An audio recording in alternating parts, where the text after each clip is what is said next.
Hoy vamos a adentrarnos en un caso que heló la sangre de toda una comunidad. El caso de la familia Kaylor. Una historia que plantea una pregunta inquietante. ¿Puede un crimen atroz justificarse alegando un trastorno nervioso? En 1995, el estado de Kansas aprobó una ley que marcó un antes y un después. Cualquier persona que cometiera un crimen premeditado no podría escudarse en una enfermedad mental para evitar la condena, aun se afirmaba no poder distinguir entre el bien y el mal. Esta medida surgió porque, hasta entonces, casi todos los acusados intentaban librarse de la justicia argumentando que no controlaban sus actos o no comprendían sus consecuencias debido a una supuesta alteración mental. El jefe de lo que alguna vez fue la próspera y unida familia Kaylor intentó esta misma estrategia. Alegó locura para eludir la responsabilidad por los horrores que cometió. Pero los peritos fueron claros. Estaba en pleno uso de sus facultades. Según psicólogos, su impulso criminal no nació de una mente perdida, sino de los más oscuros rincones del alma. Celos, ira y una sed enfermiza de venganza contra su exesposa y las hijas que decidieron apoyarla. Crímenes así, movidos por la obsesión y la necesidad patológica de castigar a otro, son tan antiguos como el propio rencor humano. Las estadísticas son implacables. 1 de cada 8 agresiones graves nace de este mismo combustible emocional. La sospecha excesiva, la inseguridad y el afán de controlar la vida de la pareja pueden deformar por completo a una persona, hasta convertirla en un depredador que no distingue víctimas, ni siquiera si se trata de su propia sangre. Y este caso es un ejemplo doloroso de ello. James Craig Kaylor nació en 1963, en Beatterford, Texas. Su futura esposa, Karen Kaylor, de apellido de soltera Witte, llegó al mundo en 1965, en la misma ciudad. El destino los cruzó a principios de los años 80, cuando ambos estudiaban en una universidad tejana. Craig, ya en los últimos semestres de ingeniería, conoció a Karen, que apenas iniciaba en humanidades. El flechazo fue inmediato. Compartían intereses, aspiraciones y la ilusión de un futuro juntos. Parecían hechos el uno para el otro. Craig era un estudiante brillante, decidido y con un talento técnico que sus profesores admiraban. A finales de los 80, tras graduarse, celebraron una boda sencilla, acompañados únicamente por familiares y amigos cercanos. En 1991 nació su primera hija, Emily, y en 1993 llegó Lauren. La familia vivía en una casa acogedora en Beatterford, con una situación económica estable para los estándares de la región. En 1999, mientras Karen esperaba a su tercer hijo, Craig recibió una oferta laboral que marcaría un cambio importante, un puesto bien remunerado en una gran empresa de servicios públicos de la ciudad. El ascenso coincidió con el nacimiento de su hijo Shaun, un niño al que adoraba. Con el nuevo salario, Craig adquirió una amplia vivienda en el barrio más prestigioso y un vehículo familiar fiable. Karen dejó de trabajar para dedicarse por completo a los hijos, mientras Craig se convertía en el sostén económico absoluto. Desde fuera, la imagen era la de una familia ejemplar. Emily y Lauren destacaban en deportes y canto, participaban en concursos y eventos locales. Emily, aplicada y ambiciosa, ingresó en una prestigiosa facultad de farmacia. Lauren, igualmente brillante, soñaba con ingresar a un conservatorio para dedicarse al canto profesional. Shaun, por su parte, era un niño curioso y amigable, fascinado por la numismática y decidido a convertirse en arqueólogo. Su vínculo con sus padres y hermanas era estrecho, casi inseparable. Pero bajo esa fachada perfecta, comenzaban a gestarse tensiones invisibles. Craig, orgulloso de su papel como proveedor, empezó a desarrollar un sentido de posesión hacia su familia que rozaba lo enfermizo. Karen, en cambio, con el paso de los años, comenzó a anhelar más independencia y a sentirse asfixiada por el control constante de su marido. Lo que alguna vez fue un amor juvenil se transformaba poco a poco en un campo de batalla silencioso, donde las sonrisas en público ocultaban discusiones cada vez más amargas en privado. El vecindario los veía como un matrimonio afortunado, sin saber que dentro de las paredes de su casa se acumulaban resentimientos, reproches y heridas emocionales que no sanaban. Los hijos, aunque pequeños, percibían la tensión. Emily, la mayor, intentaba mantener la armonía, mientras Lauren, de carácter más sensible, absorbía cada palabra y cada gesto de sus padres. Shaun, todavía inocente, seguía ajeno a la tormenta que se avecinaba. Sin embargo, aquella calma aparente estaba destinada a romperse con una violencia inimaginable. En los años previos a la tragedia, las discusiones se volvieron más frecuentes y la relación más distante. Craig no aceptaba la idea de perder el control sobre su hogar. Karen, determinada a proteger su bienestar y el de sus hijos, comenzó a considerar la separación como única salida. Era una decisión que, sin saberlo, encendería la mecha de un rencor que llevaba demasiado tiempo acumulándose. Karen se había dedicado por completo a su hogar. Lo mantenía impecable. Criaba a los hijos con paciencia y les preparaba postres irresistibles. La familia participaba activamente en la vida comunitaria, siempre buscando maneras de mejorar el vecindario. Criaron a 3 niños talentosos y ejemplares. Sin embargo, tras esa fachada de perfección, se ocultaban problemas profundos que los miembros de la familia guardaban en silencio. En 2007, Karen confesó a su hermana menor, Linda, que estaba al borde de un colapso emocional. Le reveló que Craig la había controlado y vigilado durante años, y que ese control se intensificaba. Craig exigía un reporte minucioso de todos los gastos, no solo las compras grandes, sino incluso lo gastado en el supermercado. Karen debía entregarle recibos, datos de transacciones bancarias e informar su ubicación diaria mientras él estaba en el trabajo. La vida de toda la familia Kaylor se regía por un estricto horario impuesto por Craig. Cuando él volvía a casa, esposa e hijos tenían que estar presentes para recibirlo. Dormían, se levantaban y comían a horas fijas, incluso la intimidad matrimonial estaba programada. Con el tiempo, la obsesión de Craig por controlar cada aspecto de la vida familiar se volvió más sofocante. Era cada vez más exigente y egoísta, programando las actividades de Karen hasta el último minuto. Ella se sentía prisionera, sin espacio para sí misma, sin libertad, solo con tareas y obligaciones. Intentó cumplir todos sus caprichos con la esperanza de que así relajara su control y pudieran volver a lo que alguna vez tuvieron, pero Craig parecía disfrutar de su dominio y no mostraba intención de cambiar. Linda quedó conmocionada por lo que su hermana le contaba. Para ella, Craig siempre había sido el ejemplo de esposo y padre ideal, y ahora descubría que en la intimidad era un auténtico tirano doméstico. A pesar de todo, Karen no quería romper su familia. Dependía económicamente de él, y sus hijos también. Por eso decidió buscar un empleo que le diera independencia económica y le devolviera un poco de control sobre su propia vida. Pese a sus 3 embarazos y a no ser ya tan joven, Karen se mantenía en excelente forma física. Seguía principios de alimentación saludable, probaba dietas, se cuidaba y salía a correr cada día. En secreto, se inscribió en un club de fitness local y comenzó a ejercitarse durante horas, aprovechando que Craig estaba en la oficina. Aquello se convirtió en su refugio, un espacio para liberar tensiones, aclarar su mente y respirar fuera de la presión doméstica. Con el tiempo, su disciplina y condición física llamaron la atención de los encargados del gimnasio. Le ofrecieron probarse como instructora, con un periodo de prueba y la posibilidad de un contrato formal. Para una mujer que había pasado tantos años dedicada solo al hogar, la oferta parecía un sueño. Podría seguir haciendo algo que le apasionaba y recibir un salario digno. Cuando Craig descubrió que Karen iba al gimnasio, ella se preparó para un enfrentamiento. Temía que él le prohibiera continuar, pero para su sorpresa, reaccionó con calma. Incluso pareció complacido de que su esposa tuviera una ocupación, además, que empezara a generar ingresos propios. Lo que Karen no imaginaba era que esa aparente tolerancia escondía un cálculo frío. Craig veía en este nuevo interés de su esposa una oportunidad para vigilarla de otra forma, disfrazando el control bajo un manto de apoyo. Aunque ella creyó ganar un poco de independencia, él ya estaba pensando en cómo convertir esa libertad recién adquirida en otra cadena invisible. Mientras Karen trabajaba con entusiasmo, descubriendo una nueva faceta de sí misma, Craig comenzaba a observar cambios que no le gustaban: mayor seguridad, una sonrisa más frecuente, amistades fuera del círculo familiar.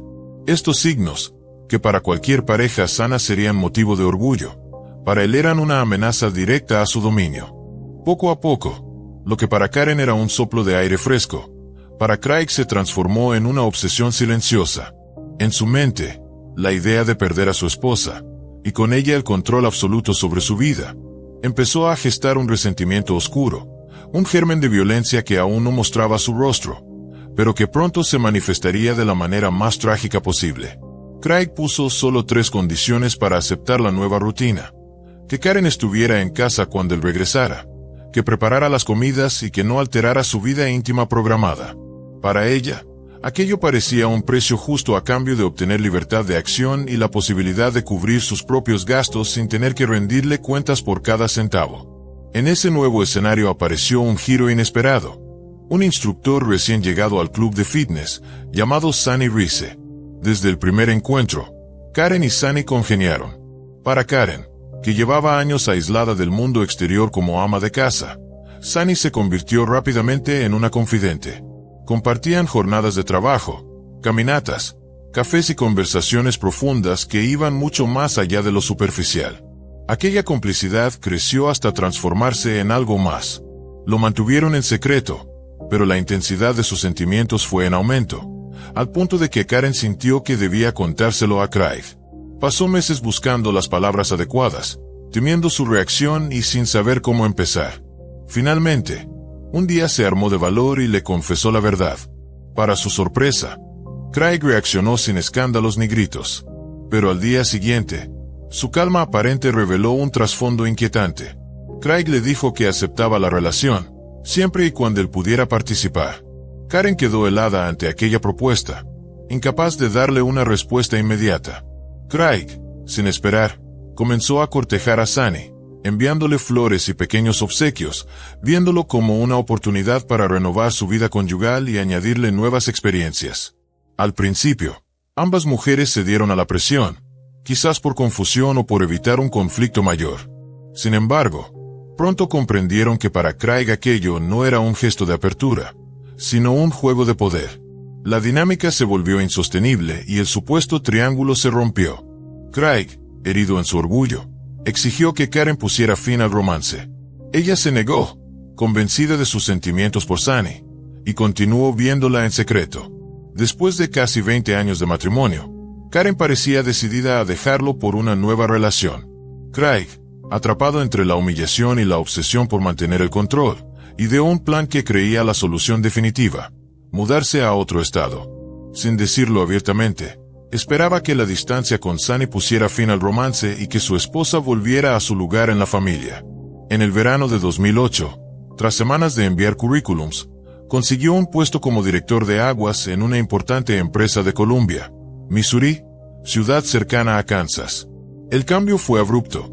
Los hijos debieron adaptarse a nuevas escuelas, nuevos amigos y un entorno desconocido. Aunque ya gozaban de una buena situación económica, el nuevo salario casi duplicaba el que tenía en Beaterford. Sin embargo, más dinero y más responsabilidades también significaban más horas fuera de casa, dejándole menos tiempo para ejercer el control que tanto valoraba.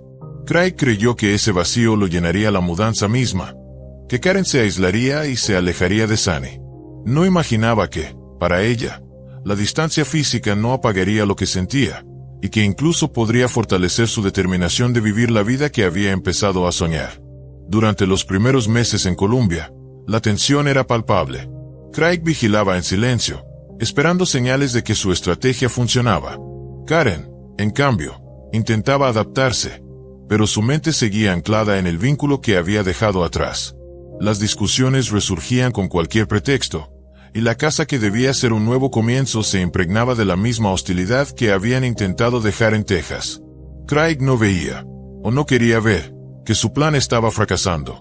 Y ese fracaso, para un hombre que basaba su identidad en el control absoluto, era una herida que empezaba a transformarse en rabia, en un resentimiento cada vez más oscuro, que pronto dejaría de ser solo emocional para convertirse en algo mucho más peligroso. Craig, convencido de que con la mudanza había borrado a Sunny de la vida de su esposa, no imaginaba lo equivocado que estaba.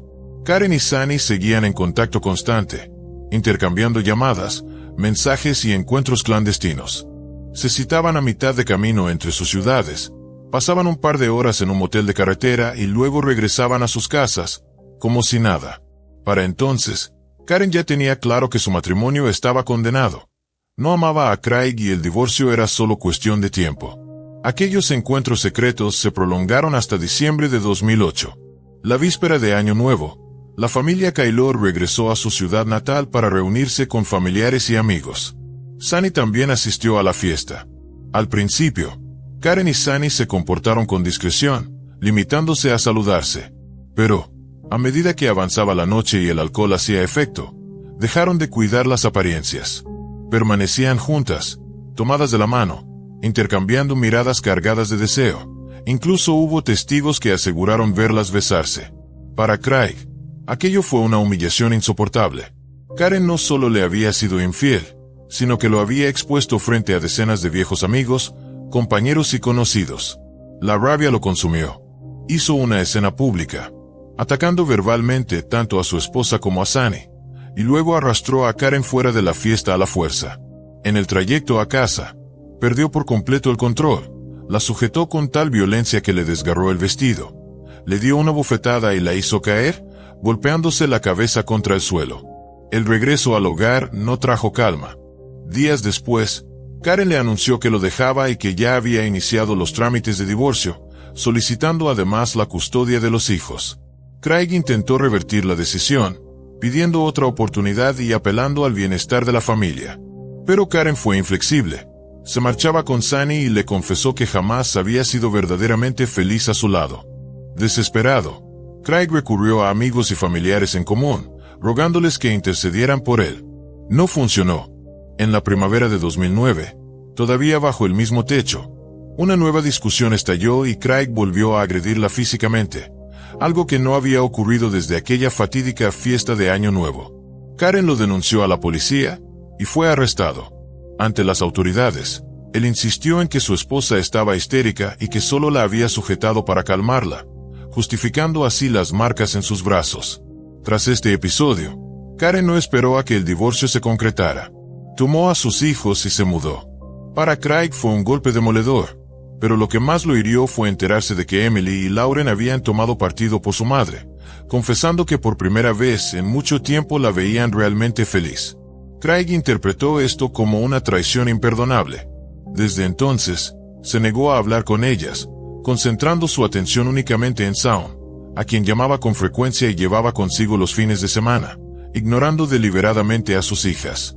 Mientras tanto, a pesar del proceso de divorcio en curso, Craig mantenía la esperanza, o más bien la obsesión, de que Karen cambiara de opinión. En su mente, aún podía recuperarla, pero no por amor genuino, sino por el deseo de restaurar el control absoluto que creía haber perdido.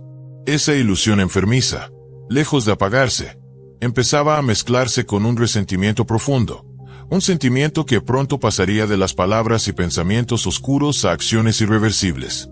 Craig comenzó a seguir de cerca cada paso de Karen, incluso sin vivir juntos.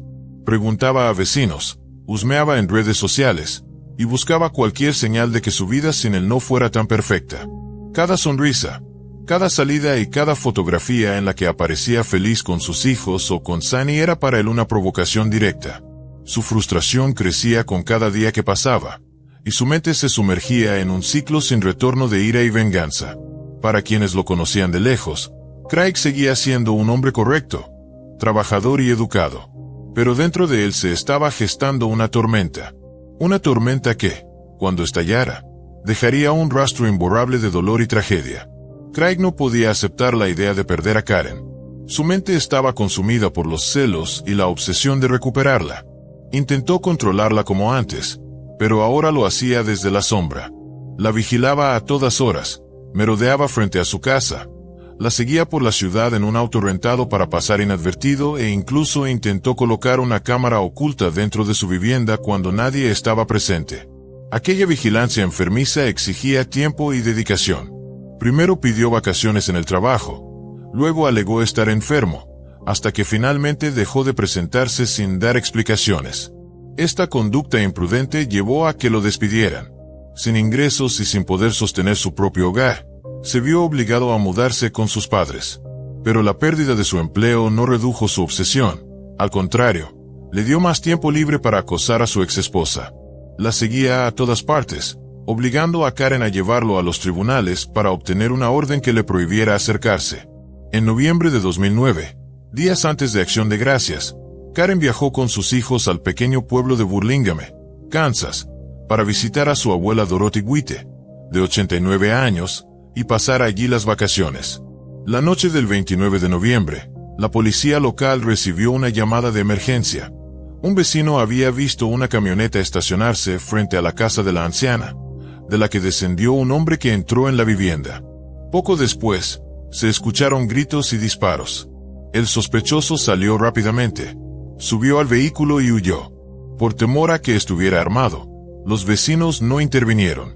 Cuando la policía llegó, encontró en la entrada a un niño de 10 años pidiendo ayuda. Era Shaun Kaylor. El menor estaba en estado de shock y no podía explicar con claridad lo ocurrido, pero su presencia indicaba que dentro había una escena devastadora. Cerca de la puerta principal, yacía Dorothy Witte, herida de gravedad, en un charco de sangre. Milagrosamente aún respiraba, pese a recibir 2 disparos. En la cocina, los agentes hallaron el cuerpo sin vida de Karen, de 44 años.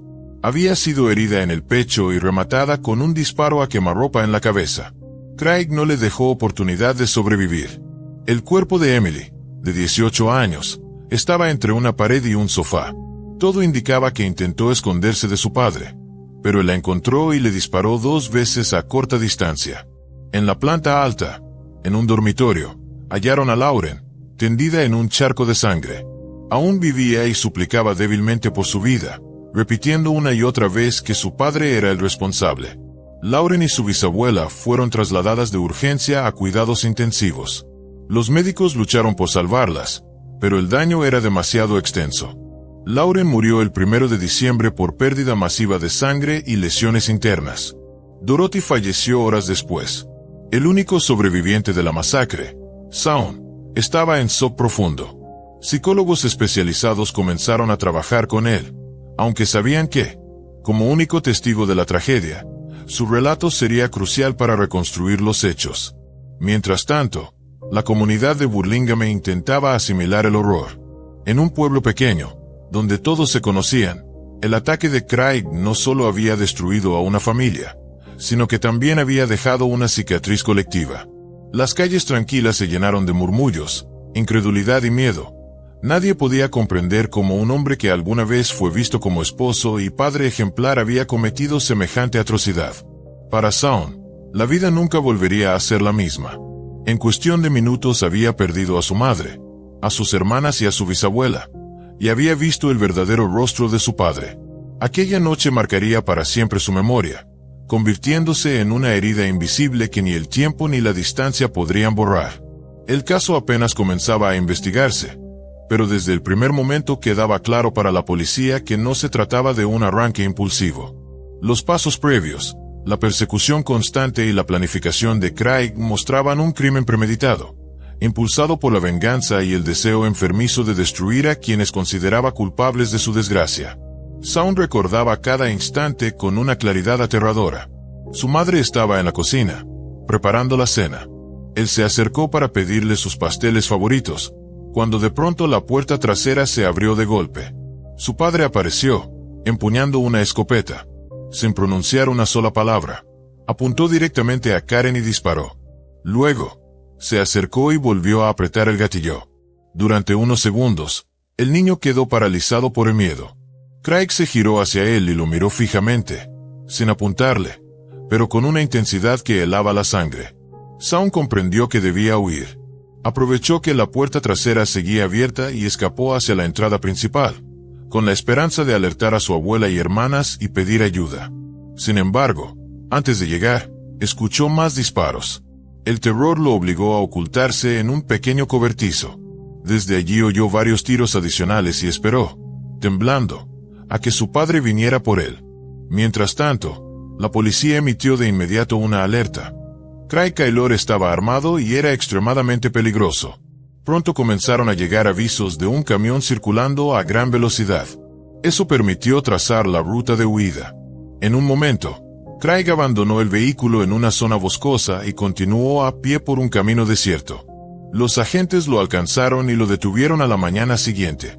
En el interior de la camioneta quedaron la escopeta, municiones y medicamentos recetados para la depresión y la ansiedad junto al asiento del conductor. Craig no opuso resistencia. Parecía confundido, incluso asustado. Admitió que llevaba un arma de fuego y un cuchillo de caza, pero aseguró que no pensaba usarlos contra los agentes. También confesó, sin rodeos, que había hecho algo terrible y que suponía que la policía ya lo sabía. Al llegar a la comisaría, se derrumbó. Habló sin reservas con el investigador. Relató la infidelidad de su esposa con Sunny, la humillación que sufrió en la fiesta de Año Nuevo, como sus intentos de salvar su matrimonio le costaron el trabajo y su dignidad. Lloró. Dijo no entender en qué momento decidió cometer tal atrocidad y se quejó de que todos, incluidas sus hijas, lo habían traicionado. El juicio comenzó en diciembre de 2010. Inicialmente, Craig había confesado, pero por consejo de su abogado, Thomas Enney, se retractó, alegando enfermedad mental e incapacidad para comprender sus actos. Era su única esperanza de evitar la pena de muerte por el asesinato de 4 personas. Enney intentó convencer al jurado de que su cliente atravesaba un colapso emocional. Su esposa lo había dejado por otra persona. Sus hijos apoyaban a la madre. Había perdido su trabajo y se había visto obligado a volver a la casa de sus padres. Todo esto, dijo, provocó una crisis que desembocó en el crimen cometido, según la defensa, sin plena conciencia de lo que hacía. Sin embargo, en Kansas, el lugar donde ocurrió la masacre y se desarrolló el juicio, las leyes habían cambiado en 1995. Desde entonces, ya no era posible evadir la responsabilidad penal alegando locuras si el acusado había planeado el crimen.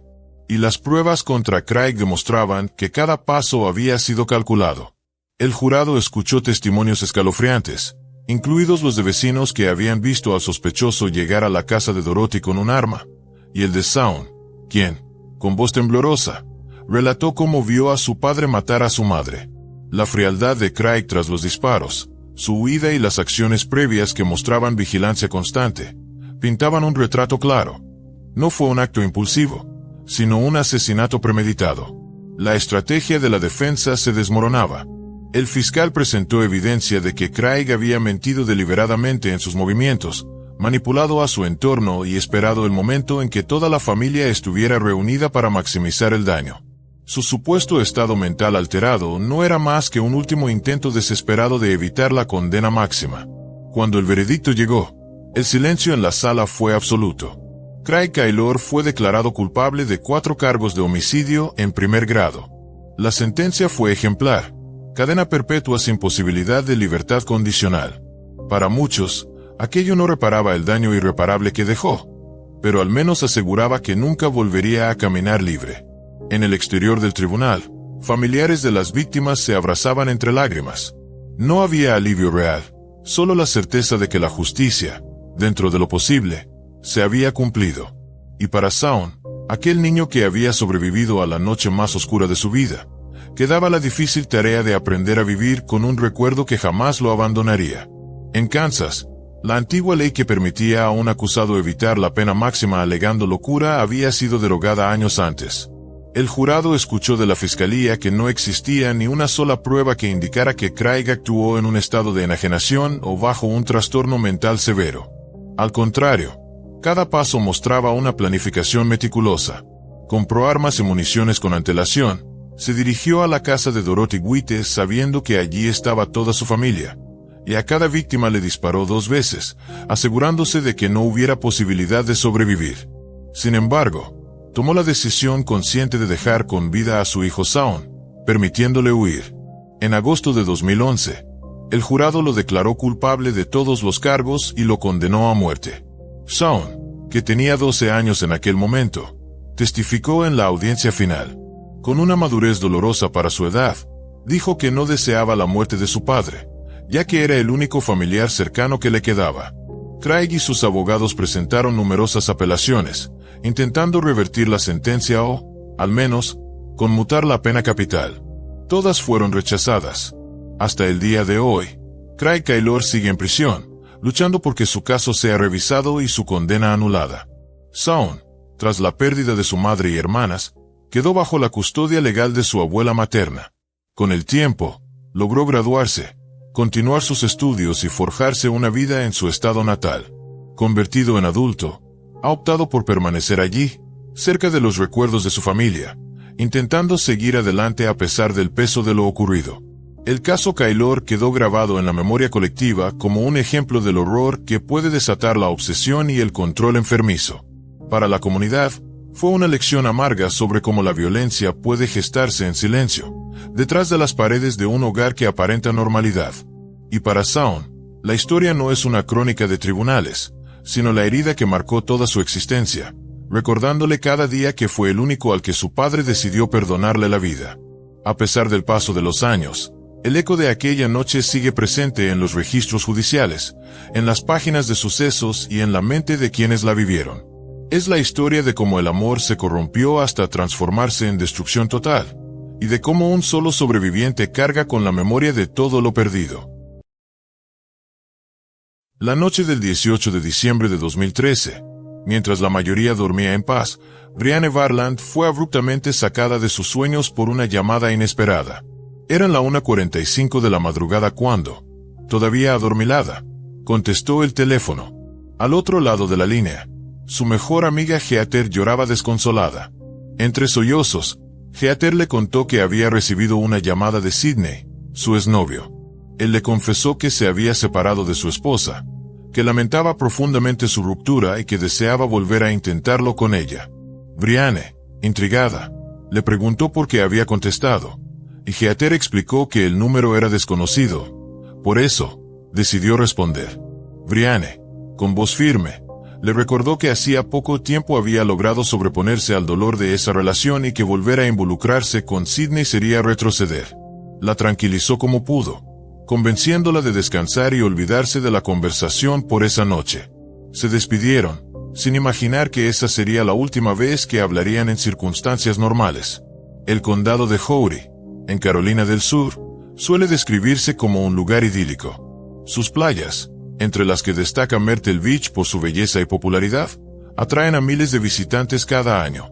Pero más allá de la costa, el territorio ofrece frondosos bosques, extensos ríos y pequeños pueblos llenos de calidez.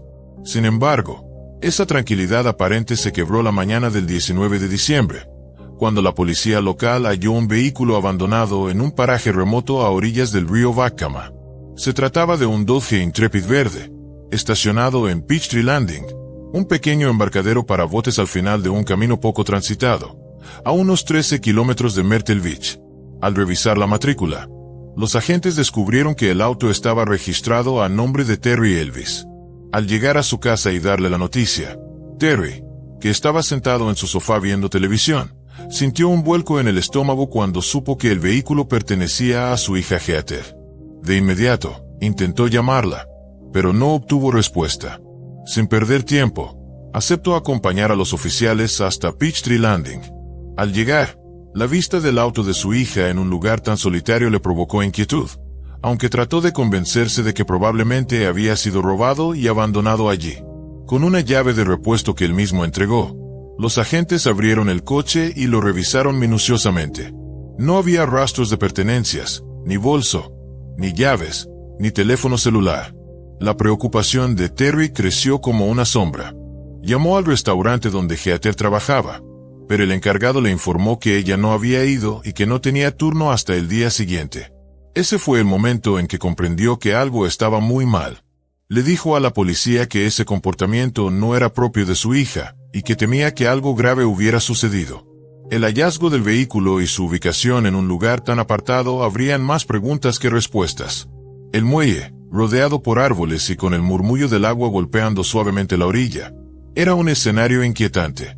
No había señales evidentes de lucha, pero la ausencia total de Heather creaba un vacío inquietante que presagiaba un misterio aún más oscuro.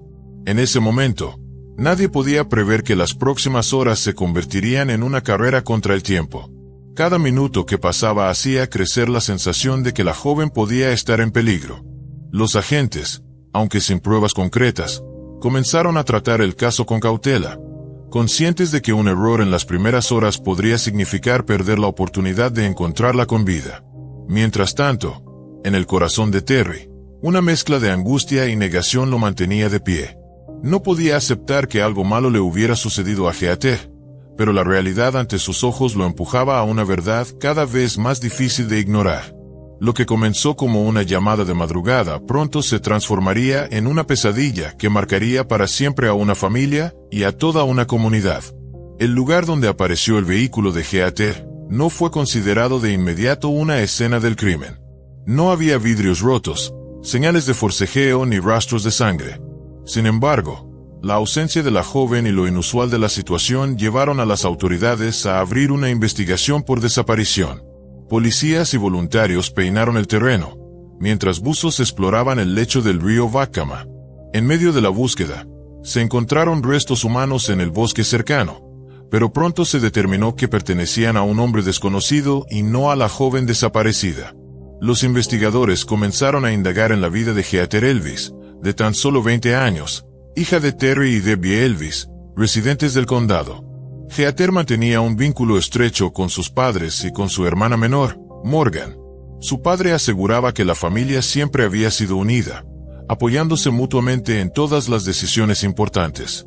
Aunque independiente, Heather hablaba con él todos los días por teléfono.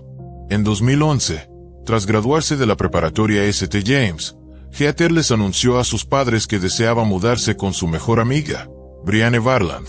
Ellos apoyaron la idea sin dudar. Para sus 20 años, trabajaba como mesera en el Tilted Kilt, un restaurante de temática escocesa en Myrtle Beach, y soñaba con convertirse en cosmetóloga. Su hermana Morgan recordaba que le apasionaba el maquillaje y posar frente a la cámara.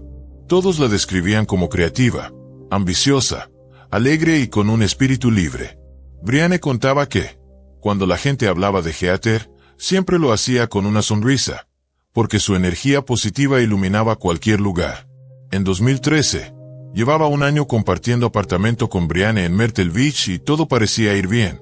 Estudiaba, trabajaba, se divertía y disfrutaba la vida. Pero ese año, un encuentro casual en su trabajo marcaría el inicio de una cadena de acontecimientos que acabarían en tragedia. En una cálida tarde de junio, Heather atendía el turno de día en el restaurante, charlando con clientes, tomando pedidos y entrando y saliendo de la cocina con bandejas en las manos. Entre mesas llenas y risas, apareció un hombre que cambiaría su destino. Sidney Moore, de 37 años, padre de 3 hijos y dueño de un pequeño negocio de reparación de electrodomésticos en Myrtle Beach. Ese día había acudido al local por un encargo del restaurante. La conversación surgió de manera natural, y Heather sintió de inmediato una atracción hacia él. Desde entonces, sus encuentros se hicieron cada vez más frecuentes. Descubrieron que compartían intereses y aficiones. Heather incluso dejó entrever sus sentimientos en Twitter, confesando que se sentía atraída por hombres mayores. A finales de julio, comenzó a publicar mensajes más íntimos dirigidos a Sidney, quien estaba haciendo trabajos de renovación en el restaurante. A sus amistades y compañeros les reveló que aquel hombre del que hablaba en redes era el mismo que reparaba los electrodomésticos de la cocina. Sidney, halagado por la atención, comenzó a aparecer con más frecuencia en el lugar. Entre reparaciones y conversaciones, se instaló una química evidente. Lo que al principio eran encuentros casuales se transformó en algo más constante y cargado de tensión emocional. Heather, acostumbrada a ser el centro de sonrisas, se encontraba ahora envuelta en un torbellino de emociones nuevas, sin prever que detrás de la conexión que sentía con aquel hombre mayor se escondía una red de problemas, secretos y riesgos que pronto empezarían a atraparla sin remedio. El ambiente en el restaurante, lleno de charlas, aromas y el sonido de platos, parecía el lugar menos probable para que se gestara una historia tan oscura. Sin embargo, fue en ese escenario cotidiano donde el destino empezó a trazar un camino que nadie podría detener. Con cada visita de Sidney, las fronteras entre lo profesional y lo personal se difuminaban. Heather, aún joven y llena de sueños, desconocía que las decisiones que tomara en las siguientes semanas se convertirían en piezas clave de un rompecabezas trágico que conmocionaría a todo Myrtle Beach. Lo que comenzó como un coqueteo inocente pronto pareció transformarse en algo más profundo. Y así lo dejaban ver 2 publicaciones que Heather hizo en Twitter con apenas 1 minuto de diferencia. En una insinuaba que había hecho algo importante y en la otra confesaba que ya estaba demasiado metida como para detenerse. Para entonces, La mayoría de sus compañeros en el restaurante conocían su interés por Sidney, el hombre de 37 años, y el rumor de su relación comenzó a propagarse. Muchos desaprobaban el romance, pues él estaba casado, y no faltaron las burlas. Algunos incluso le ponían apodos hirientes. En una ocasión, 2 colegas llamaron al restaurante haciéndose pasar por Tammy, la esposa de Sidney. En agosto, las sospechas se confirmaron. Sidney empezó a aparecer con más frecuencia en el local, llevando café y dulces para Heather, sentándose en el área de comedor o esperándola en la puerta trasera después de su turno para irse juntos. Ambos hablaban abiertamente de su relación con amistades cercanas, y él incluso comentó que, cuando se mudara con su esposa a Florida, planeaba contratar a Heather como niñera de tiempo completo. Ella repetía esa historia a sus amigos, quienes encontraban la idea extraña e inquietante. La pareja hablaba constantemente por teléfono y solía reunirse en lugares apartados, dentro de sus autos, para encuentros privados. Desde fuera, resultaba evidente que aquella relación era tóxica. Sidney le aseguraba que estaba cansado y descontento con su esposa, que planeaba dejarla, pero las promesas nunca se cumplían. Los amigos de Heather la advertían. Él solo la estaba utilizando. A mediados de septiembre, parecía que Heather empezaba a comprender la trampa emocional en la que se encontraba. El 21 de septiembre escribió en Twitter: "Un ángel y un demonio se enamoraron, pero no terminó bien". Quizá ese fue el día en que intentó cortar ese lazo extraño que la unía a Sidney. El momento decisivo llegó cuando Tammy, la esposa de Sidney, finalmente descubrió el romance secreto. Llamó a Heather y comenzó a humillarla por teléfono. Brianne, su compañera de apartamento, presenció la conversación y luego contó a los investigadores que Heather soportó insultos durante un largo rato. En un momento, Tammy afirmó que Sidney solo la usaba para satisfacer sus fantasías y logró que él mismo se lo dijera directamente. Con voz fría, él repitió que ella no significaba nada para él y que era un blanco fácil. Ese episodio destrozó emocionalmente a Heather. Las palabras combinadas de Sidney y Tammy lograron minar su autoestima y despojarla de confianza. Más tarde, el fiscal Chris Helms describiría a Tammy como la figura dominante en el hogar de los Moore, controlando los movimientos, el trabajo y hasta las palabras de su esposo. Y tras descubrir la traición, su furia era tal que no podía perdonar ni a Sidney ni a Heather. En cambio, decidió destruir la vida de la joven. En una muestra perturbadora del control que ejercía, Tammy comenzó a esposar a Sidney y atarlo a la cama, como si se tratara de un castigo y una humillación personal. Esa extraña dinámica no solo revelaba el nivel de manipulación que existía en la relación, sino que también anticipaba que el conflicto estaba lejos de resolverse y que las consecuencias podían tornarse aún más peligrosas. Entre las paredes del restaurante y los susurros de la ciudad, la historia de Heather y Sidney ya no era un secreto. Cada mirada, cada comentario y cada silencio cargado de tensión dibujaban el retrato de una relación condenada, atrapada entre el deseo, la mentira y un resentimiento que, pronto, pasaría a ser irreversible. A partir de ese momento, Heather quedó atrapada en un triángulo asfixiante donde las promesas rotas, la humillación pública y la ira desmedida se entrelazaban. Sin saberlo, había dado un paso hacia un territorio peligroso del que no habría marcha atrás. Por las noches, Tammy no solo controlaba a Sidney emocionalmente, sino también físicamente. Lo esposaba a la cama para que no pudiera salir mientras ella dormía. Cambió la contraseña de su teléfono y lo obligó a tatuarse su nombre en el abdomen. Sidney aceptó todas estas condiciones con la esperanza de salvar su matrimonio y mantener unida a su familia. Según Brianne, las agresiones de Tammy hacia Heather no se limitaron a las humillaciones telefónicas, se transformaron en un acoso sistemático. Llamaba sin descanso al lugar de trabajo de Heather exigiendo que la despidieran. También usaba el teléfono de Sidney para enviarle imágenes y videos íntimos de ambos, algunos grabados durante encuentros sexuales. Heather, desesperada, escribió una carta a Sidney pidiéndole que detuviera a su esposa, pues esta persecución ya estaba afectando seriamente su empleo. Herida por el trato recibido del hombre al que había amado, Heather intentó reconstruir su vida. Incluso empezó a asistir a la iglesia junto a su mejor amiga, buscando paz y un nuevo comienzo. Pero a principios de noviembre, Tammy volvió a irrumpir en su vida con mensajes amenazantes. Le exigió su dirección, advirtiendo que si no se la daba la encontraría de todos modos, y que las consecuencias serían graves. En sus palabras, reveló que llevaba vigilando a Sidney desde enero de 2012 y que Heather ya no tenía ningún poder sobre él. Para entonces, Heather estaba agotada física y emocionalmente. No entendía por qué Tammy seguía obsesionada con ella, más aún cuando su relación con Sidney había terminado y lo único que quería era olvidar lo sucedido. Llegó a confesar a una amiga que sentía que Tammy estaba completamente fuera de sí. Finalmente, a finales de noviembre, más de 2 semanas después de aquellas amenazas, las aguas parecieron calmarse. Los Maurer viajaron a California por 3 días junto a sus 3 hijos, en su nueva camioneta Ford F-150. Durante la ausencia de la familia, Heather respiró aliviada, disfrutando de un breve respiro sin las presiones y ataques de Tammy. En medio de esa tregua, llegó una noticia que le devolvió algo de alegría. Consiguió el trabajo de sus sueños en un salón de belleza, como maquillista profesional. Estaba programada para comenzar antes de Navidad, y compartió la noticia con entusiasmo entre amigos y familiares. Sin embargo, en el fondo, un nuevo temor comenzaba a inquietarla. A inicios de noviembre, tanto Heather como algunas compañeras de trabajo notaron que había subido de peso en muy poco tiempo. Inquieta, pensó que tal vez estaba embarazada de Sidney. Entre angustia y miedo, decidió hacerse una prueba de embarazo, allí mismo, en el restaurante.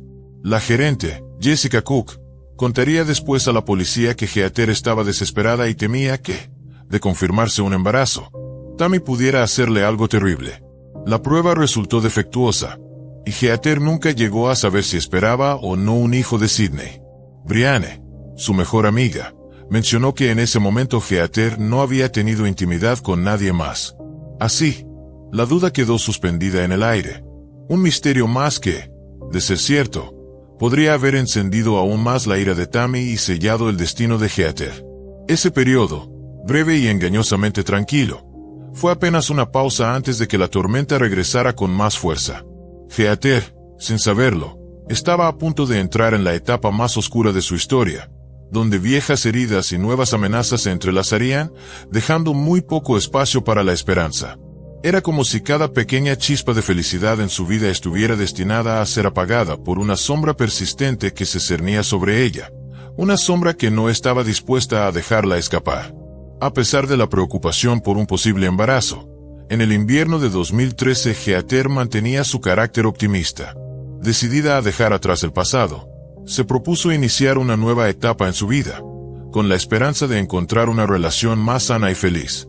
Así, aceptó salir en una primera cita con Steve Gerald, un hombre al que conocía desde hacía poco, pero por quien sentía una atracción genuina. La tarde del 17 de diciembre, Heather y Steve se encontraron alrededor de la 1 de la tarde y decidieron recorrer Myrtle Beach para disfrutar de las luces navideñas. Más tarde, hicieron una parada en un estacionamiento cercano, donde Steve le enseñó a conducir su auto con transmisión manual. Heather, emocionada, envió a su padre una foto de ella al volante acompañada del mensaje: "Acabo de aprender a manejar como toda una profesional". Steve relató después que habían acordado verse de nuevo y que la dejó en su departamento, en Carolina Forest, aproximadamente a la 1:15 de la madrugada. Los detectives, sin pistas claras, decidieron reconstruir una línea de tiempo de los acontecimientos previos a la desaparición de Heather. Inicialmente, el principal sospechoso fue Steve Gerald, la última persona en verla con vida. Sin embargo, tras interrogarlo y no hallar pruebas que lo vincularan al caso, fue descartado como responsable. Mientras la familia y los amigos de Heather movían cielo y tierra para encontrarla, contactando a la comunidad y ofreciendo una recompensa por información, Tammy Maurer se mantenía activa en redes sociales, lanzando insultos hacia Heather. Este comportamiento indignó al público y despertó el interés de los investigadores, quienes ya conocían su papel en la historia. El 20 de diciembre, después de que Brianne y otros compañeros del restaurante contaran a la policía sobre el romance entre Heather y Sidney, los detectives citaron a este último para interrogarlo. Durante la entrevista, Sidney fue evasivo y reservado. Negó haber estado en Peachtree Landing la noche del 17 al 18 de diciembre, y aseguró que no había tenido contacto con Heather, pues supuestamente estaba de viaje con su esposa Tammy. Para los investigadores, Sus respuestas eran poco creíbles, pero necesitaban pruebas concretas. La clave llegó cuando comenzaron a analizar el historial de llamadas y los registros telefónicos de Heather, reconstruyendo sus movimientos el día de su desaparición. Según Brianne, el 18 de diciembre Heather recibió una llamada de un número desconocido que duró apenas 5 minutos. Minutos después, comenzó a devolver la llamada insistentemente. 9 intentos en total, a partir de la 1:35 de la madrugada. Aquella insistencia indicaba que se trataba de alguien a quien conocía y con quien quería hablar a toda costa. La policía localizó el origen de aquella llamada: un teléfono público situado junto a una gasolinera en Myrtle Beach. Las cámaras de seguridad confirmaron que un hombre no identificado entró a la cabina en el momento exacto en que Heather recibió la llamada. Cuando esta evidencia fue presentada a Sidney, el peso de los indicios comenzó a cerrar el cerco sobre él. Los investigadores sabían que estaban más cerca de descubrir qué había ocurrido aquella noche, pero también que cada minuto perdido podía significar la diferencia entre encontrar a Heather o perderla para siempre. El caso, que hasta ese momento parecía un rompecabezas de piezas sueltas, comenzaba a mostrar su primera imagen clara. Alguien había tendido un puente directo entre Heather y Peachtree Landing la madrugada en que desapareció. Y todo apuntaba a que ese alguien conocía muy bien tanto sus hábitos como sus debilidades. Al principio, Sidney negó haber hecho aquella llamada desde el teléfono público. Sin embargo, terminó admitiendo que se había contactado a Heather, según él, para pedirle que lo dejara en paz. Tammy Mowrer también fue llamada a declarar. Durante su interrogatorio, habló de su matrimonio y de la situación con Heather, pero negó cualquier implicación en su desaparición. Además, la calificó de llevar un estilo de vida inapropiado y aseguró que su conducta era anormal. Para Tammy, el problema no era solo la infidelidad, sino la personalidad y las acciones de Heather. Con estas declaraciones en mente, los detectives revisaron todas las cámaras de seguridad de la zona y pronto encontraron pruebas relevantes. Poco antes de la llamada a Heather, Sidney fue captado en video comprando una prueba de embarazo en un supermercado local. Cuando le preguntaron para quién era, respondió que era para su esposa. Sin embargo, la evidencia más comprometedora llegó después. Imágenes de cámaras instaladas en un tramo solitario de carretera que conducía a Peachtree Landing mostraban una camioneta Ford F-150, muy similar a la de Sidney, dirigiéndose al lugar donde apareció el auto de Heather a las 3:36 de la mañana, y saliendo unos 10 minutos después. Expertos confirmaron que se trataba efectivamente de su vehículo. Sidney había sido la última persona con la que Heather habló y, según los investigadores, el último en verla con vida en Peachtree Landing. Con el análisis de los registros telefónicos, reconstruyeron sus últimos movimientos.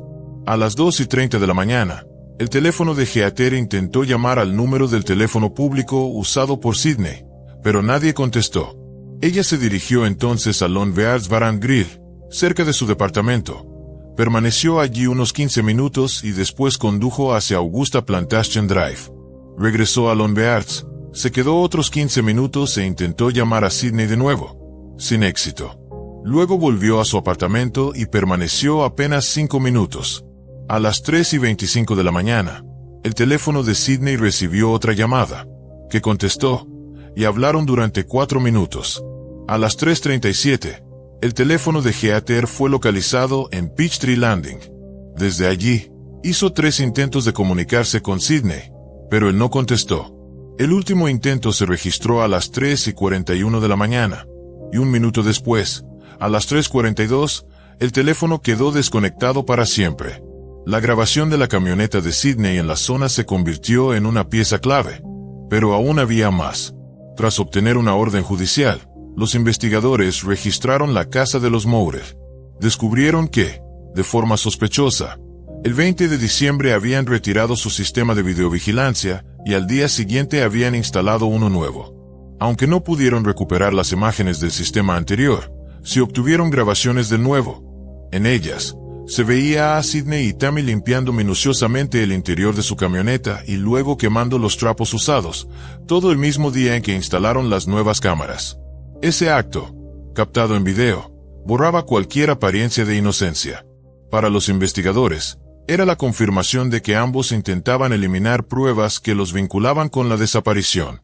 En 2014, Tras 2 meses de incertidumbre, la investigación alcanzó un punto decisivo.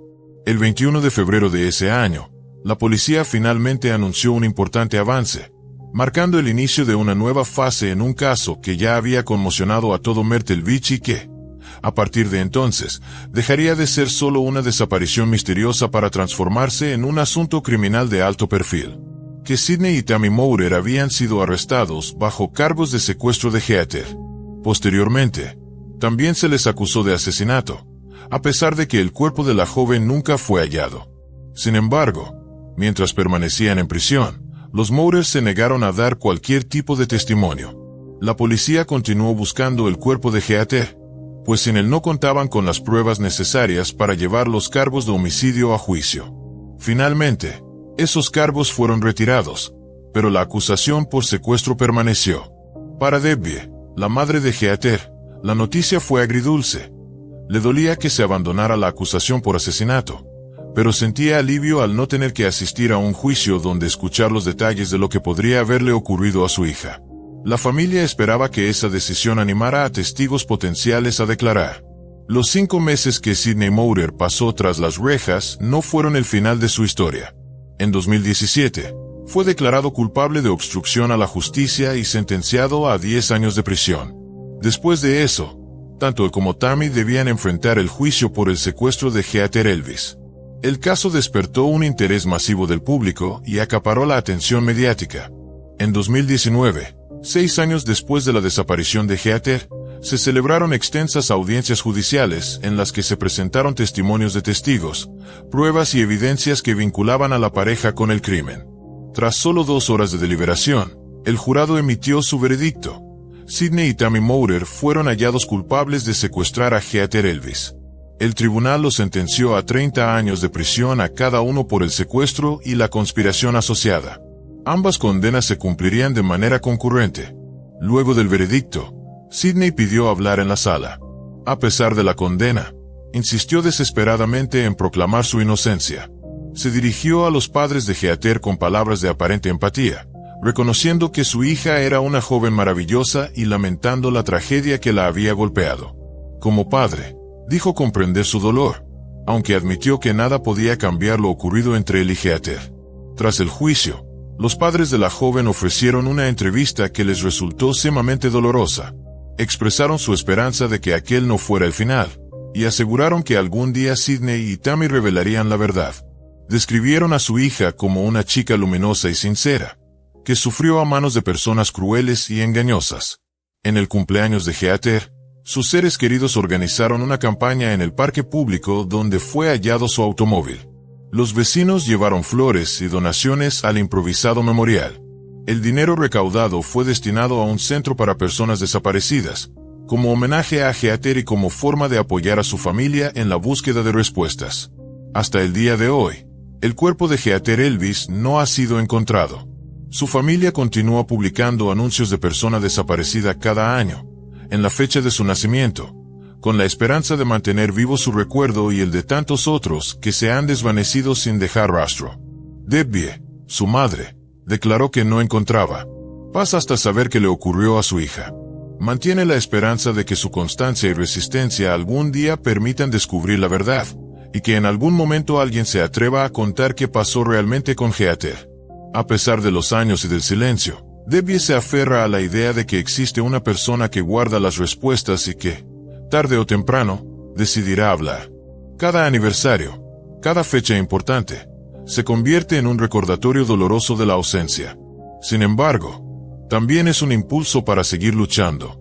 La familia Elvis vive con la certeza de que Heather merece justicia y que su historia no debe caer en el olvido.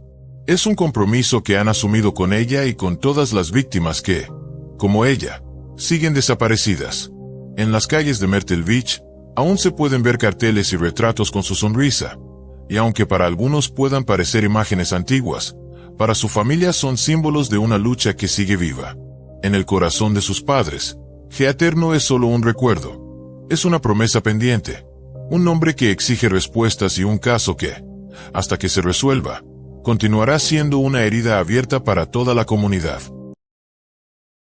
Bienvenidos a este relato donde desentrañaremos uno de los casos más perturbadores de la justicia estadounidense. Se trata del asesinato de Michelle O'Keefe, una joven actriz en ascenso cuyo destino quedó marcado por la tragedia. El sistema judicial, aun en las naciones más desarrolladas, dista de ser perfecto. A veces, inocentes son enviados a prisión por errores en la investigación o por descuidos fatales. Estos fallos solo suelen revelarse cuando el verdadero culpable aparece y la verdad logra abrirse camino. Pero ¿qué ocurre cuando alguien es exonerado después de más de una década tras las rejas, mientras el verdadero asesino sigue libre porque la evidencia crucial se perdió bajo la custodia policial? El crimen que cobró la vida de Michelle estremeció a todo Estados Unidos a principios de los años 2000. Una investigación prolongada terminó con la condena del principal sospechoso, y por mucho tiempo el caso pareció cerrado. Sin embargo, 11 años después, aquel hombre fue declarado inocente. Entonces surgieron nuevos datos y apareció otro posible responsable. Más de 2 décadas después, los padres de Michelle han perdido la fe en la justicia, resignados ante la posibilidad de que el asesino de su hija nunca enfrente las consecuencias. Michelle Teresa O'Keefe nació el 11 de octubre de 1981 en Hanford, un apacible pueblo de California. Era la mayor de 2 hijos de Patricia y Michael O'Keefe. Creció junto a su hermano menor, Jason, en una familia acomodada que regenteaba un negocio local próspero. Sus padres se esforzaban por brindarles una educación de calidad y todas las oportunidades para desarrollar su potencial. Michelle se destacó desde niña. Brillaba en los estudios, en los deportes y en la danza de salón. Tenía presencia, carisma y un aire artístico que llamaba la atención de todos. Su sueño era conquistar Hollywood y convertirse en actriz reconocida. Con sus aptitudes, determinación y belleza, nada parecía imposible. Tras graduarse con honores en la preparatoria, fue admitida sin dificultad en una de las universidades más prestigiosas de California. Continuó perfeccionándose en danza y tomó clases de actuación por las noches. Participó en distintos eventos, apareció en comerciales y hasta figuró como extra en películas y videos musicales. Sus padres, orgullosos, le regalaron en su cumpleaños número 18 un Ford Mustang azul de diseño novedoso, el auto que siempre había deseado. Nunca imaginaron que ese mismo vehículo se convertiría en un símbolo de su desgracia, pues posiblemente fue lo que atrajo la atención del asesino. El 22 de febrero del año 2000, Michelle y su amiga Jennifer Peterson, también aspirante actriz, viajaron a Palmdale, en el condado de Los Ángeles, para participar en la filmación de un video musical de Kid Rock. Ambas figuraban como extras, bailando en vestuarios llamativos.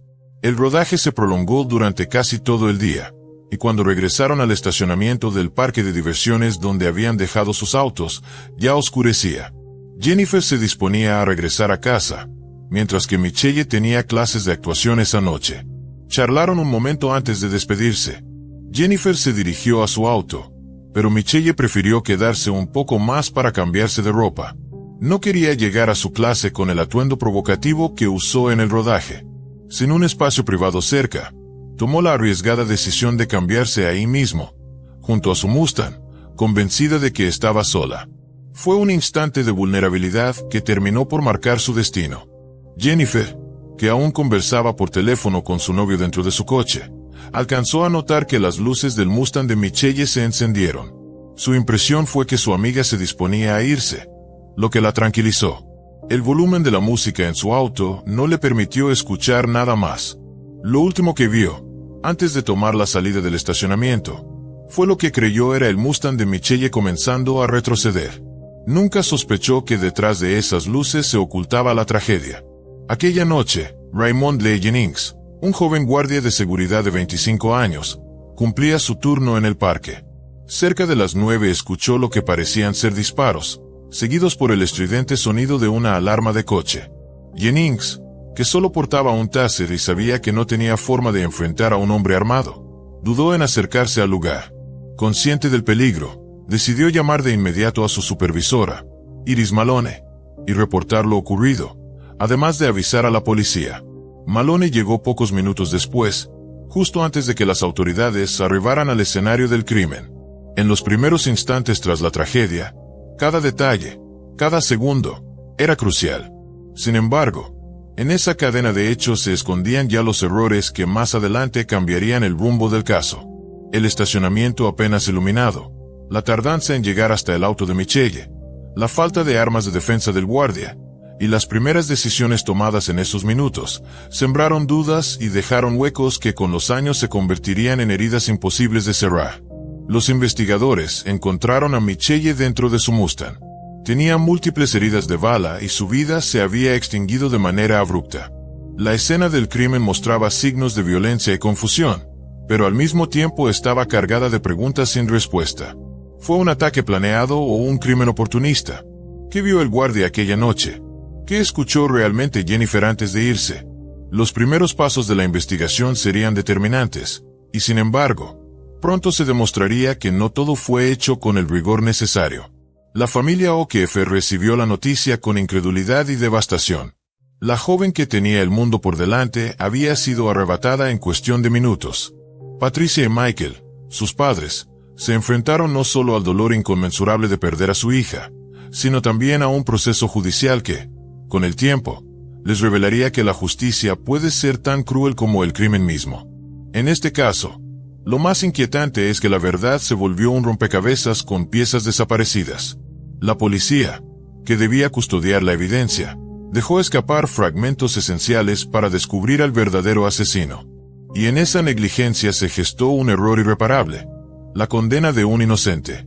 El asesinato de Michelle no solo es la historia de una joven arrancada de la vida, sino también la de un sistema que fracasó. La aparente seguridad del estacionamiento, el papel del guardia, las decisiones tomadas en cuestión de minutos, todo forma parte de un relato donde cada detalle cuenta, y donde la justicia parecía alejarse más y más con el paso de los años. Cuando Jennings y Malone se acercaron con cautela al estacionamiento, la escena que se desplegó frente a sus ojos fue espeluznante. Un Mustang azul se encontraba atravesado en el carril central, con las luces encendidas y el motor en marcha. En el asiento del conductor estaba Michelle, inmóvil, sin mostrar señal alguna de vida. Al asomarse, observaron manchas de sangre en el interior del vehículo y en el cuerpo de la joven. Varias heridas de bala confirmaban lo peor. La puerta del conductor permanecía abierta y todo indicaba que Michelle había intentado escapar, pero su agresor le arrebató cualquier posibilidad de sobrevivir. El escenario transmitía la desesperación de una víctima que luchó hasta el último momento. Los investigadores dedujeron que Michelle había sido sorprendida en el estacionamiento y herida en un primer ataque. Con todas sus fuerzas, corrió hacia su auto, alcanzó a subirse y encenderlo, pero su atacante la alcanzó y disparó nuevamente, sellando su destino. Aún llevaba maquillaje llamativo y el peinado elaborado para la filmación, además de unos jeans combinados con un top brillante. Dentro del Mustang encontraron una minifalda brillante y una camiseta sencilla, prueba de que había comenzado a cambiarse en el lugar. Un zapato estaba en su pie, mientras el otro había quedado abandonado en el pavimento, testimonio mudo de su intento desesperado por escapar. El primer agente del sheriff en llegar constató que la joven no mostraba signos vitales, pero pidió asistencia médica para asegurarse de que no quedara un rastro de vida. Tomó declaraciones rápidas a Jennings y Malone, quienes narraron lo que habían visto y escuchado. Poco después, los policías iniciaron el registro meticuloso de la escena. Hallaron 5 casquillos en el suelo y manchas de sangre que confirmaban que la víctima había corrido antes de ser alcanzada. Un proyectil incrustado en el asfalto sugería que el agresor disparó primero al suelo, quizá como advertencia, antes de descargar su furia contra Michelle. Las heridas revelaban que murió casi al instante por la gravedad de los impactos y la abundante pérdida de sangre. El hallazgo de un pendiente en el piso llamó la atención de los investigadores. Luego sería identificado por su amiga Jennifer como perteneciente a Michelle. El segundo pendiente jamás fue localizado. Al inicio, este detalle se consideró irrelevante y quedó relegado. Sin embargo, años más tarde se sabría que fue una omisión crítica que pudo haber cambiado el rumbo de la investigación. La ausencia de ese pequeño objeto sería otra sombra en un caso lleno de interrogantes. Los familiares y amigos de Michelle fueron entrevistados de inmediato. Todos coincidieron en que ella no tenía enemigos. Era una joven alegre, sociable y siempre amable. La hipótesis de un motivo personal se descartó de entrada. Entonces, La policía planteó la posibilidad de un robo o intento de carjacking, pero aquello tampoco cuadraba. Su bolso con la cartera y efectivo seguía intacto en el asiento del pasajero. Lo único desaparecido era su teléfono móvil, con el que minutos antes había hablado con su madre para avisarle que el rodaje había terminado. Se especuló que, en la confusión y la oscuridad, el agresor no vio la bolsa y, al percatarse de la presencia del guardia, huyó sin revisar el vehículo. Otra teoría sugería que Michelle pudo haber sido confundida con una trabajadora sexual, debido a su maquillaje cargado y su vestimenta llamativa. Quizá un desconocido la observó de lejos, la siguió y, al ser rechazado con firmeza, reaccionó con violencia. Como apoyo a esta versión, los investigadores notaron que la blusa de Michelle estaba parcialmente deslizada, dejando uno de sus pechos al descubierto. Sin embargo, también era posible que aquello se debiera a la tensión del forcejeo, a las correas delgadas de su ropa o a su intento desesperado por subirse al auto mientras estaba herida. El primer interrogado formal fue Raymond Jennings, el guardia de seguridad. Era, al parecer, el único testigo. Declaró que escuchó disparos y la alarma del coche alrededor de las 9 de la noche, y de inmediato reportó a su supervisora y a la policía. Según su testimonio, no vio a nadie huir ni desplazarse por el estacionamiento antes o después de los disparos. Todo parecía haber ocurrido en cuestión de segundos, y cuando se animó a acercarse, el agresor ya se había desvanecido en la oscuridad. La investigación enfrentaba desde el inicio un dilema inquietante. La única persona presente en la escena, además de la víctima, era el propio guardia. Aquello lo convirtió en un testigo indispensable, pero también en un potencial sospechoso. Sus declaraciones, la manera en que reaccionó y hasta su silencio en algunos puntos comenzarían a despertar sospechas.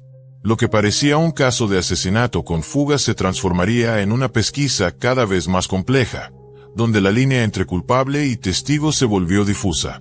El estacionamiento, desolado y mal iluminado, se convirtió en un rompecabezas.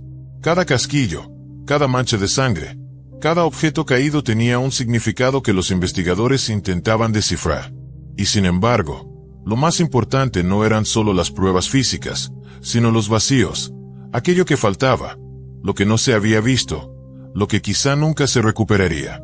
En esos silencios se escondía la verdadera historia. La familia O'Keefe, mientras tanto, se debatía entre el dolor y la necesidad de respuestas. No se trataba solamente de la pérdida de su hija, sino de la angustia de saber que el asesino seguía libre. Los padres exigían claridad, pero lo que recibían eran teorías inciertas y especulaciones. La justicia, en lugar de brindar consuelo, les mostraba su lado más confuso y devastador. Este caso pronto dejaría de ser únicamente un asesinato. Con el paso del tiempo, se transformaría en un reflejo de lo frágil que puede ser un proceso judicial cuando los errores se suman. La negligencia, las conclusiones apresuradas y los prejuicios convertían la búsqueda de verdad en un camino tortuoso. Y en el centro de todo, permanecía la imagen de Michelle, una joven con sueños por cumplir, arrancada del mundo de manera brutal e inexplicable. La policía consideró que, dado que aún era temprano y el área era concurrida, otras personas podían haber visto u oído algo extraño. Sin embargo, las miradas comenzaron a centrarse en Raymond Jennings. Su perfil llamó la atención. A pesar de tener apenas 25 años, era padre de 5 hijos, miembro activo de la Guardia Nacional de California y estudiante en la Academia de Policía. Soñaba con convertirse en agente de la ley y pensó, ingenuamente, que colaborar en la investigación le serviría como experiencia para sus futuros exámenes. No imaginó que esa disposición lo colocaría en el centro de las sospechas. Durante los primeros interrogatorios, Raymond intentó ser minucioso. Confiado en que su conocimiento académico sería útil, describió con detalle cómo, en su opinión, pudo haber sucedido todo. Habló de la posición de la víctima y del agresor en el momento del primer disparo, de las distancias aproximadas de los tiros, de la ubicación de los casquillos, de las manchas de sangre y de los objetos hallados en la escena. Quería demostrar que era un estudiante aplicado, alguien capaz de razonar con lógica y precisión. Pero esa exhaustividad resultó contraproducente. Para los detectives, tal nivel de detalle no podía provenir de un testigo, sino del autor mismo. Con el paso de las semanas, la investigación se apoyó en nuevos testimonios. Una joven de 17 años, Victoria Richardson, declaró que había estado en el estacionamiento con su novio y unos amigos la noche del crimen. Contó que escucharon ruidos extraños, que al inicio confundieron con fuegos artificiales, hasta que entendieron que eran disparos. Minutos antes, aseguró haber visto a un hombre vestido con uniforme de guardia de seguridad caminando cerca del Mustang azul. Después de los disparos, dijo haber visto al mismo guardia advirtiéndoles que había una persona armada en el estacionamiento. Por miedo, ella y sus amigos se marcharon rápidamente del lugar. Cuando se le pidió describir al guardia, Victoria habló de un hombre afroamericano, corpulento y de mediana edad. Ese retrato no correspondía con Jennings, sino con otro empleado que había trabajado el turno previo. La policía lo localizó de inmediato, pero aquel hombre presentó una coartada sólida. Más de 20 testigos confirmaron que estaba en una reunión familiar. Así, aunque la declaración de la joven sembró dudas, la atención regresó inevitablemente hacia Raymond, convertido en el único sospechoso. La investigación se prolongó por 5 años. Durante todo ese tiempo, los fiscales insistieron en que el guardia era culpable. Argumentaban que su preparación en criminología le permitía manipular las pruebas y desviar las sospechas. Sin embargo, el caso carecía de coherencia. No había un motivo claro.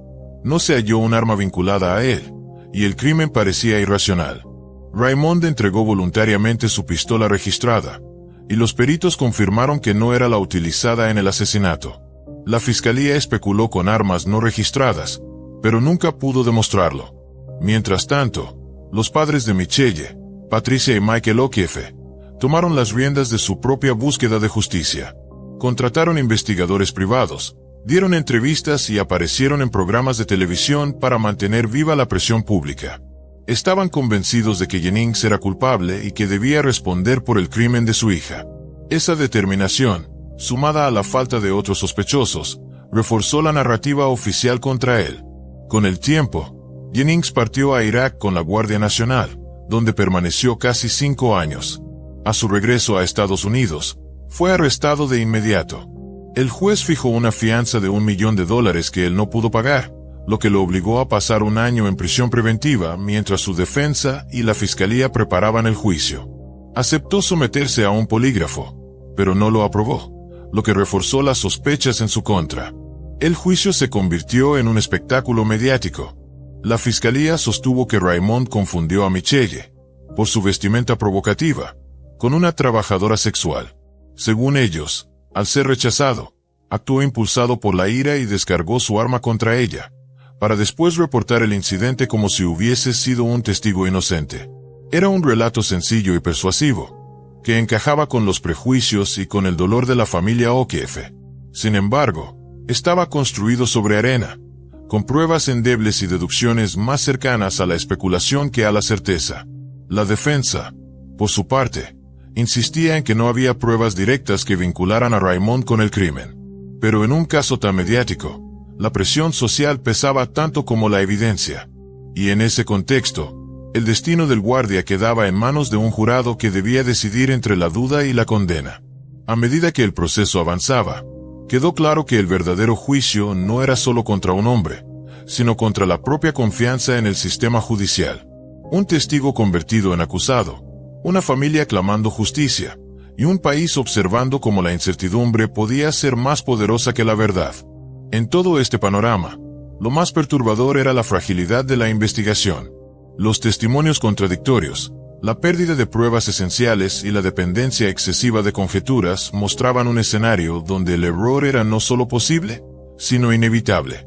El caso de Michelle se transformaba lentamente en una advertencia. La justicia, cuando se apoya en debilidades, puede fabricar culpables en lugar de encontrarlos.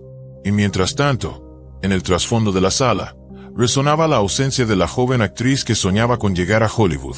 Su vida truncada se convirtió en el motor de un proceso judicial que parecía buscar culpables más que respuestas, y que dejaría heridas abiertas durante décadas. La defensa subrayó que nunca se encontró el arma homicida, ni el día del crimen ni en los años posteriores. No había huellas dactilares, rastros de ADN ni ninguna señal de la presencia de Raymond en la escena. De hecho, las partículas epiteliales encontradas bajo las uñas de Michelle no coincidían con su ADN.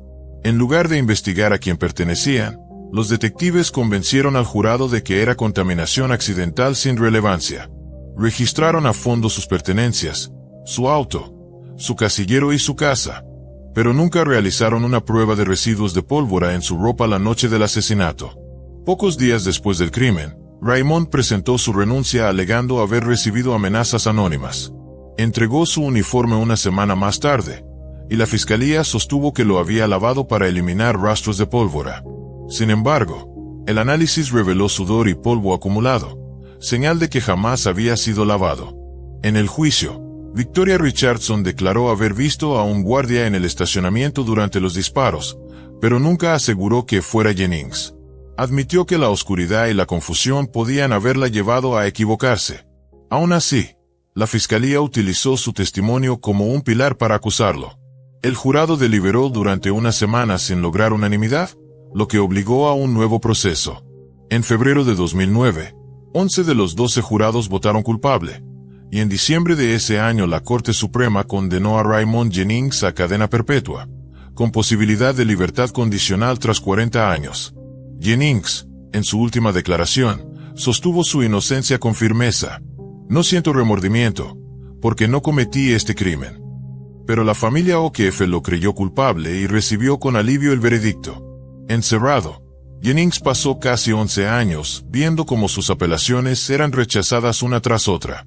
Su fe en la justicia se extinguía hasta que, en 2015, un reconocido abogado, Jeffrey Eric, junto a su hijo Clinton, estudiante de Derecho, revisaron el caso.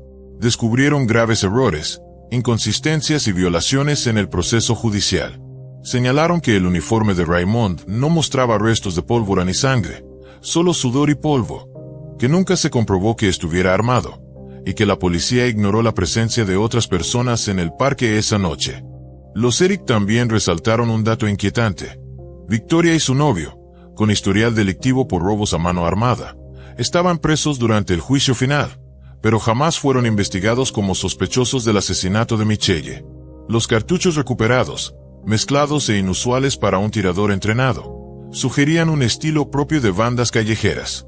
Richardson y su pareja formaban parte de una de esas pandillas. Además, él solía usar un pendiente muy parecido al hallado en la escena, idéntico al que Michelle perdió. Pese a que nunca se logró probar su implicación, los Eric consiguieron lo esencial: demostrar la inocencia de Jennings. En 2016, la justicia lo declaró exonerado de manera fáctica, es decir, reconocido como inocente más allá de la duda legal. Tras casi 11 años tras las rejas, el exguardia salió libre. El juez observó que al jurado jamás se le informó sobre la presencia de pandilleros en el estacionamiento aquella noche, un vacío que distorsionó el veredicto original. En marzo de 2017, Jennings recibió $500,000 como compensación por su condena injusta. Hombre de fe, afirmó que Dios había escuchado sus plegarias y que al fin la justicia había triunfado. Pero para los padres de Michelle, nada cambió. Ellos siguieron convencidos de que Raymond había sido el asesino de su hija. Consumidos por el dolor, perdieron también a su hijo Jason en un accidente automovilístico, y acabaron divorciándose. Hoy se aferran a la creencia de que el guardia sí fue castigado, aunque la verdad haya quedado envuelta en sombras. La realidad es que el crimen de Michelle O'Keefe sigue sin resolverse, y la posibilidad de que alguien responda por su muerte es casi inexistente. Este caso revela lo frágil que puede ser la justicia. La falta de pruebas sólidas, la pérdida de evidencias y la prisa por hallar culpables condenaron a un inocente mientras el verdadero asesino se desvanecía en la oscuridad. Michelle fue arrebatada de la vida con brutalidad, Jennings sufrió una década de encierro injusto, y la sociedad quedó con la amarga certeza de que la verdad no siempre encuentra salida en los tribunales. La historia de Michelle no es solo la tragedia de una joven que soñaba con Hollywood. Es también la prueba de cómo la justicia puede quebrarse, de cómo los errores arruinan vidas, y de cómo el dolor de una familia puede convertirse en un eco eterno. Su nombre sigue siendo un símbolo de todo aquello que el sistema no logró resolver, una herida abierta que jamás cicatrizará. En el fondo, lo más devastador es la certeza de que quizá nunca se sabrá quién apretó el gatillo. Mientras tanto, la memoria de Michelle persiste en el recuerdo de sus padres, en los archivos judiciales, y en las lecciones que este caso deja para siempre. Porque en esta historia, La única verdad indiscutible es la injusticia.